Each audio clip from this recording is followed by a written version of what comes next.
COVID-19 has turned the world of work upside down through lockdowns, empty offices, telecommuting and social distancing. Office space tenants have many questions. How to adapt your offices according to standards and directives?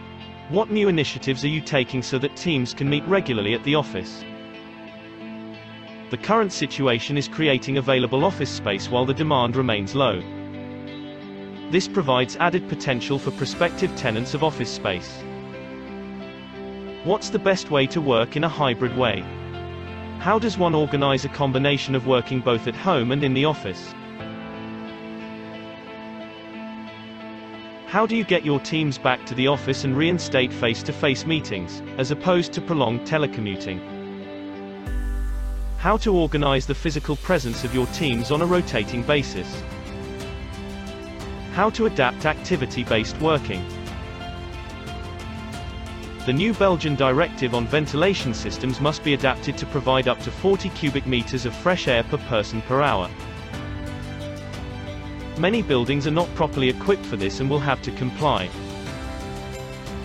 How do you ensure that you meet the new ventilation standard of 40 cubic meters?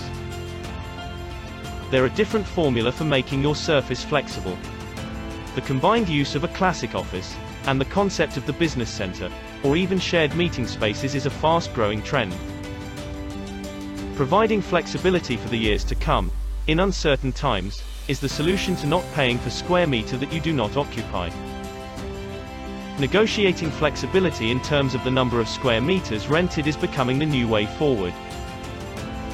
Whether it is for the reorganization of your current offices with new concepts, or for the restructuring and negotiation of the conditions of your lease contract, we are here to guide and advise you. By exclusively defending the interests of office space tenants, we guarantee that this advice will be given without any conflicts of interest. If you want to achieve the best result in your negotiations, just give us a call. Business Space, proud member of Exis Global Tenant Representation, 100% tenant representation.